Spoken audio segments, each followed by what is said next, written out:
Welcome to the Lead with Hope podcast. I'm your host, Brandy Kelly, and this show explores the power of habits, optimistic outlook, purpose, and excellence in leadership and in life. Today, I'm joined by Kristen Weikle, a superintendent I met through the Elevate cohort at the Illinois Association of School Administrators. With more than 30 years in education, starting as a special education teacher and later serving as a principal and now superintendent, she shares what keeps her grounded, the importance of surrounding yourself with the right people, maintaining a positive mindset, navigating the double standards female leaders can face, and building a culture of well-being. She also offers insights on having honest, direct conversations and what continues to give her hope in education today. Before we get started, I want to thank our legacy partner, Craig Williams, founder of Commissary. At Spark Hope, we believe that story matters because story shapes how we lead, how we connect, and how we show up in the world. Commissary helps authors and leaders bring clarity to their story and confidence to their voice so their brand truly reflects who they are. You can learn more about their work by visiting the link in today's show notes or on the Spark Hope website. Thank you, Commissary, for supporting the Lead with Hope podcast. Kristen, why don't you start off and just tell us a little bit about your background? Sure. Well, thanks for having me. So, this is my 30th year in education, and I began my career as a special education teacher. I loved that role. I was a high school teacher and an intermediate teacher. From there, I had an opportunity to move into like a special ed administrator where I served multiple buildings, public and parochial schools, and I definitely learned a lot. And all of those settings, worked with a variety of people. So that was really a great experience. And while I was in that position, I had the opportunity to move into an elementary principalship.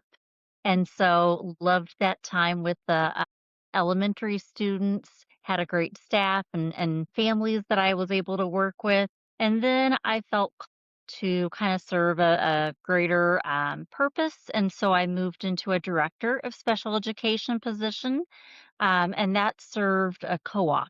So multiple school districts. I was in that role for about 5 years when I felt like I was ready to kind of move into the superintendency. And so this is my 16th year being a school superintendent and have learned a lot in every single position and have really been blessed, I would say, with the opportunities provided to me. That's an amazing career, Kristen. And when you think about 16 years in the superintendency, so you had led as a superintendent through COVID, through a lot of challenging times. So what keeps you grounded? What's something maybe that helps you to stay calm because you have a very calming persona? Talk to us about that. How do you stay calm amidst all the challenges that you face in your leadership role, specifically as a superintendent? Sure.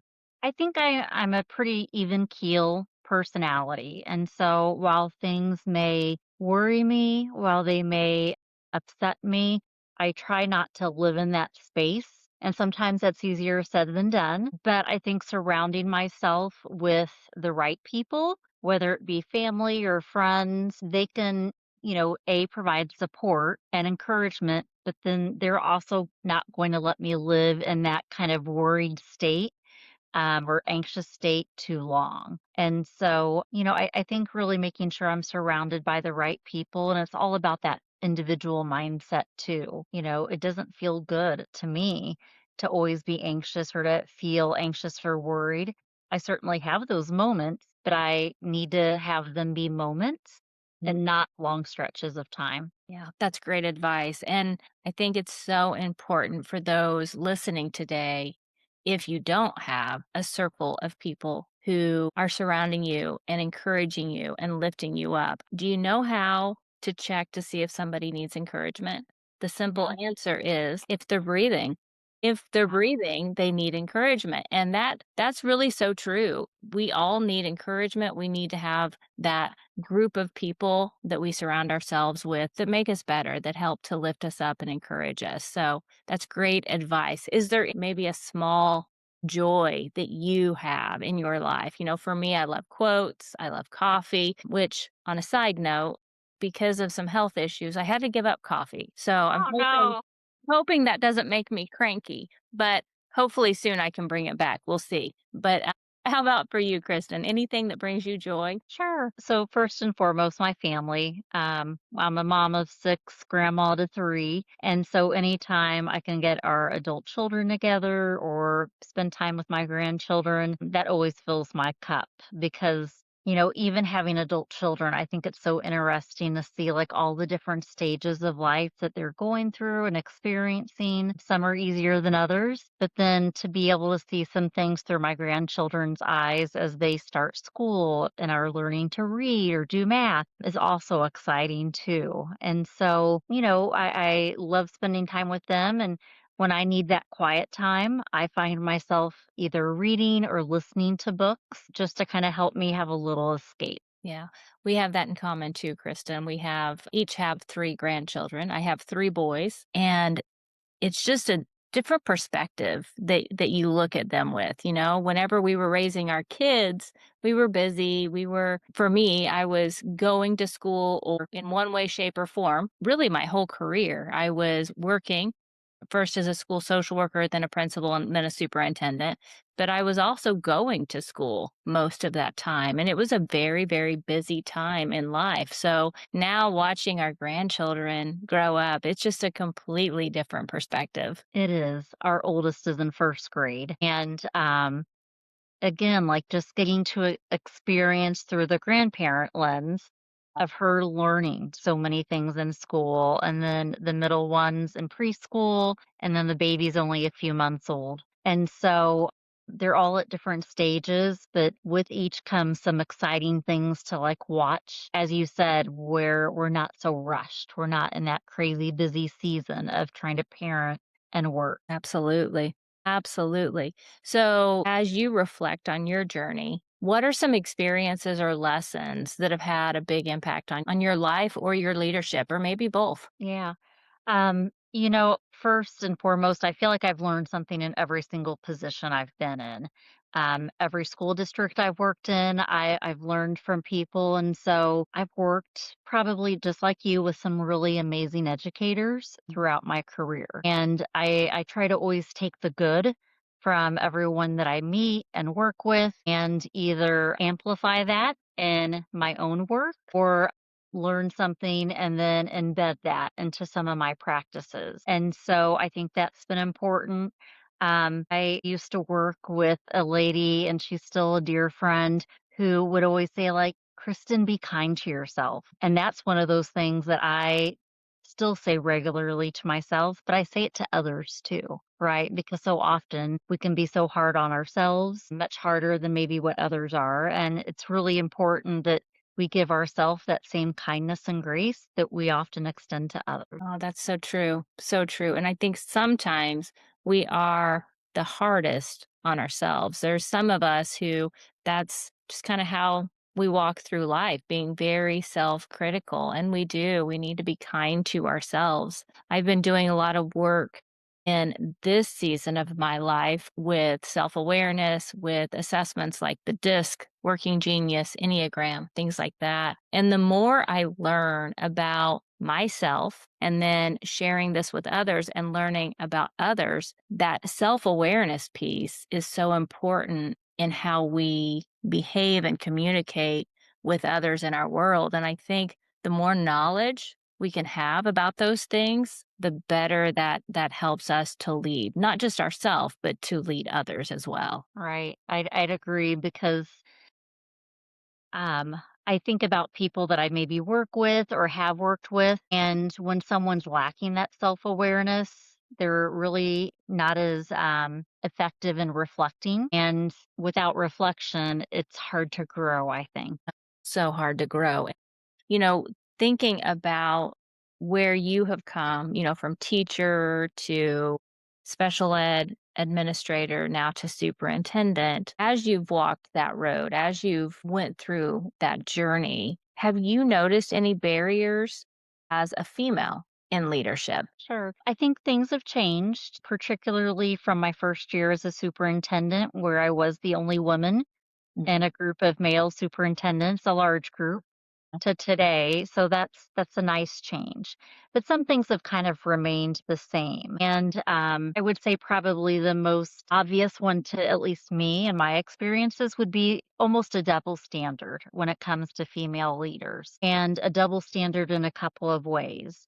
So, traditionally traits like decisiveness, assertiveness, even ambition to some extent, they're usually really valued, particularly in male leaders. But when female leaders oftentimes exhibit those same traits, it might be, they might be described as abrasive, bossy, aggressive, or maybe some other not so nice terms, Yeah. right? And we could be saying and doing the exact same thing, but it's received and discussed differently. Mhm. I think even the double standard of working in these leadership positions while also still doing so much at home and with your family. I have an amazing spouse. My husband's wonderful. He really is a true partner in so many ways, but there are still things that he will say, yeah, Kristen handles that. And so sometimes when I am talking with male counterparts, they'll be like, "Oh, I don't worry about that. My wife takes care of that." And I'm like, "Uh-huh. Yeah, I still do that, And so that aspect, I think it's so important to have a really good partner if you're with someone that you can tap on the shoulder and say, "Hey, I need some help." So I'm really lucky to have that in my life, but there is still a bit of a double standard with Yeah. some of those things. I would completely agree with that assessment and think at this time, we need to do better. We need to create strategies so that not just in our schools, but also in our organizations where leaders, whether they're male or female, we're fostering that well being. We're fostering that idea of personal and professional growth. So, as a female leader, what strategies or practices would you recommend to start with, maybe to foster that culture where we promote well-being? I think a couple of things. Like, one, being there to support those in our organizations, right? So if we have maybe principals or assistant principals or aspiring leaders, or or teachers or other support staff, like being there for them, encouraging them, right? Being that ear that they can have a conversation with and know that you're really going to listen with an open heart and open ears and try to support that individual. I think, one of the things I'm really proud of our district is we've done a lot of work with like implicit and explicit bias. And we do that because we want to make sure we're providing the best services to students, but also one another as colleagues. And so we all have identities, right? I'm a mom, I'm a grandma, I'm a sister, I'm a daughter, I'm a wife. I'm a white female. I have a certain background that how I grew up, that is part of who makes me who I am. That's part of my identity. And so we've had a lot of conversations about that explicit or implicit bias surrounding all different identities. And I think even just having those conversations brings an awareness because, I think most people who are exhibiting an implicit bias, I don't like, we're not doing it on purpose, right?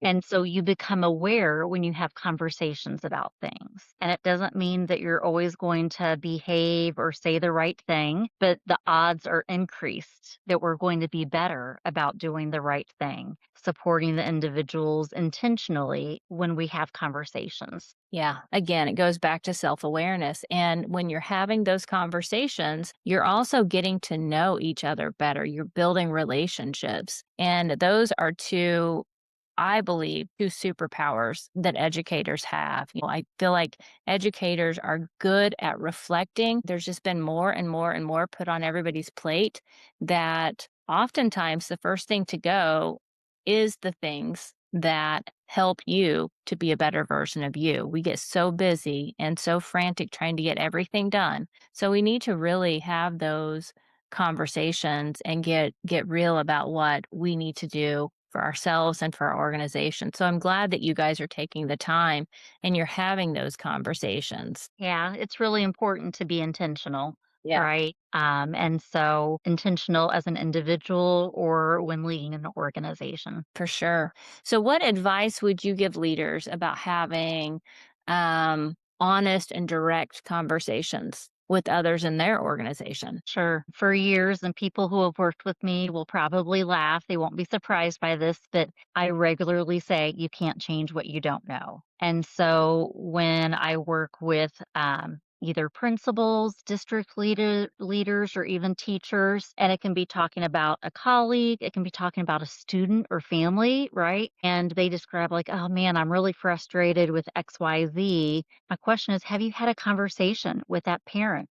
Have you had a conversation with the student? Have you had a conversation with your colleague? Because we can't expect someone to just know what we're thinking or feeling. And even though it may be really obvious to one party, like, well, they should know to do or to not to do something, we can't assume that. And so I can't assume a principal, let's say, is going to behave differently if I haven't had a conversation with them about, hey, tell me about why you made this decision, and then maybe have follow up with, like, in the future, I think you need to do this and here's why. And if that doesn't work, then to even be more direct the next time. Like, and just say explicitly what it is that I want and need for them to do, because I can't assume that they're hearing it the way I think I'm delivering it, or that they come from the same experiences or mindset that I do. And it's really hard sometimes to have those conversations. And so I think many times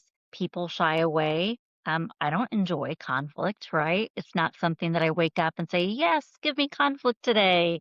I want to, embark on a conversation about that. But that's part of our job as leaders, is to have those tough and sometimes difficult conversations. And to me, it's the most fair thing to do for that other person too. Yeah. Yeah. It's important, I think, that leaders have high expectations for their people, but also come in with that high support. The high support can be a combination of internal and external. During my time as a superintendent, I had an executive coach each year, and that person was my encourager. He was my cheerleader. He was always in my corner.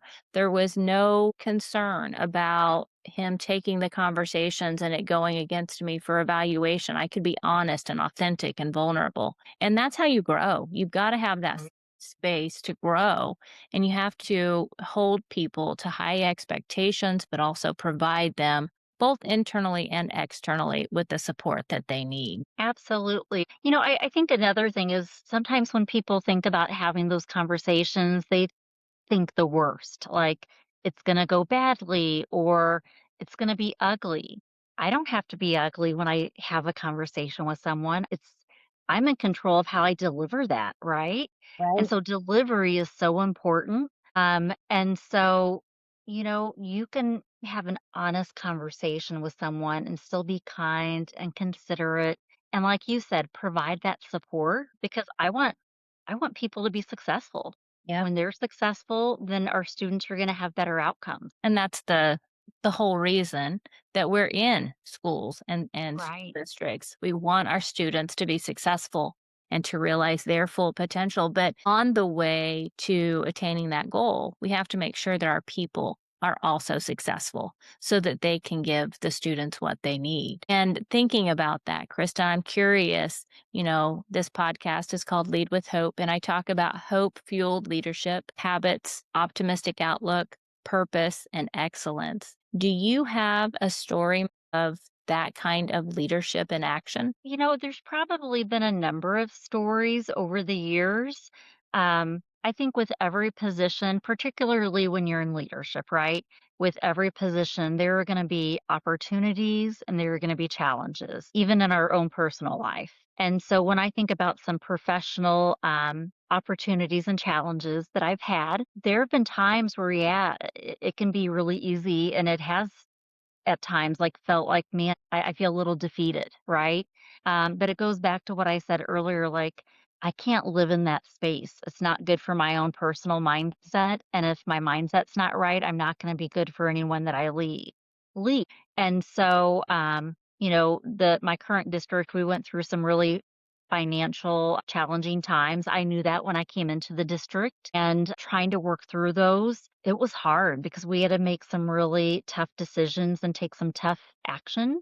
Um, that I didn't think was best for kids, but we needed to budget-wise. And so I might moan and groan occasionally, right, at home or to my safe people, and just moan and groan in the aspect of, like, I felt like I was helpless. Like, how can I help the students, help the staff, because it didn't feel good. And they would give me that space to live there in a moment, but it was truly only a moment or two. Like, I couldn't live there because staying in that spot wasn't going to help anyone, but making a plan and taking action steps, felt like I was doing something. And along with a lot of other people, like, we were able to get in a more financially stable situation where the outlook and student outcomes are so much better than what they were maybe 5, 6 years ago. And so, again, it's like not living in that negativity for too long and relying on my people and then making a plan, because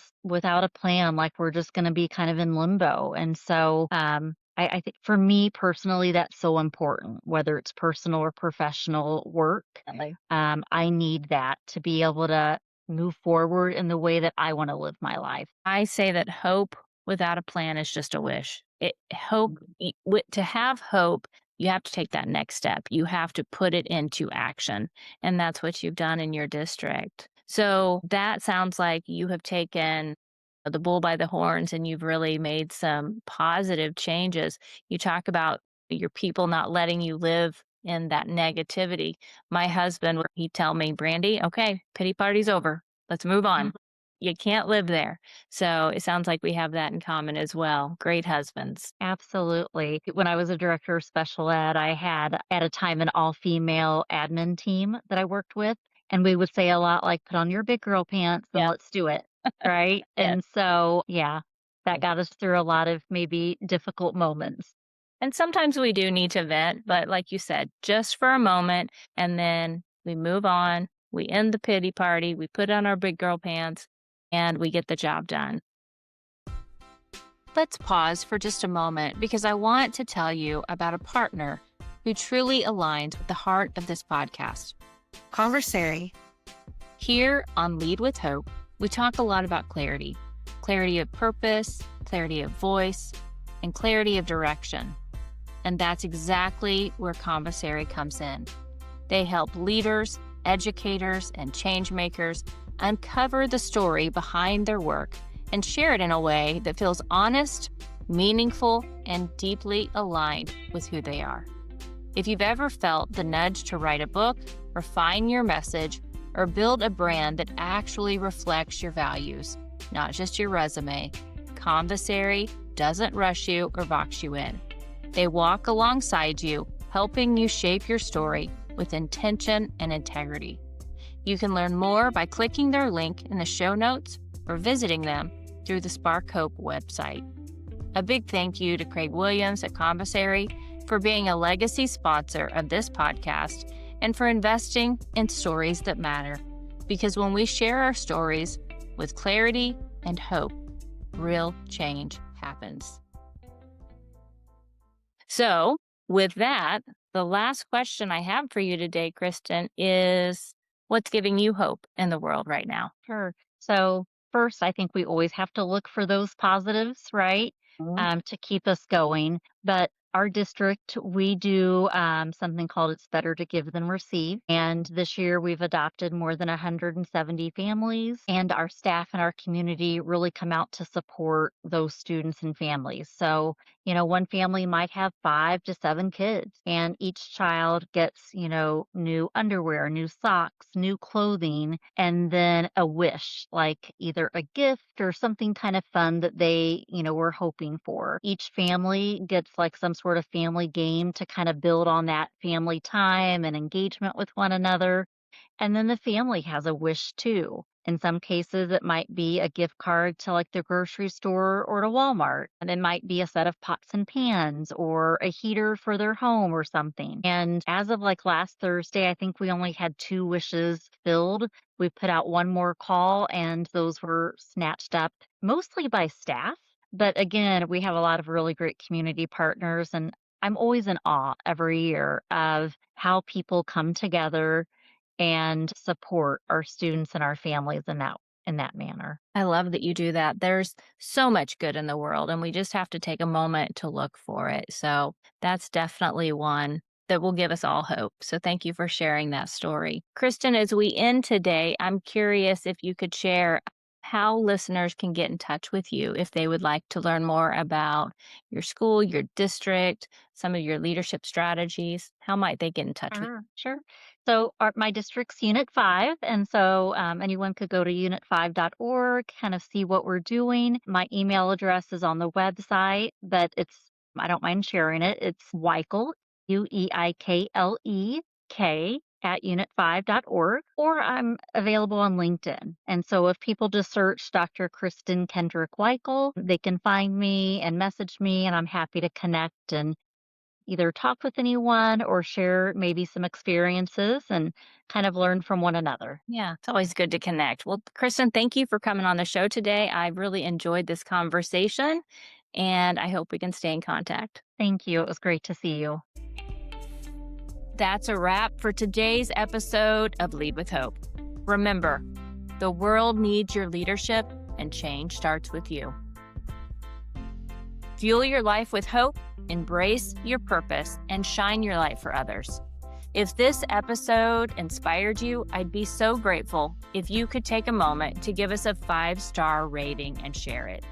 Every review helps spread hope and empowers more leaders to rise. Thanks for listening, and until next time, keep leading with hope.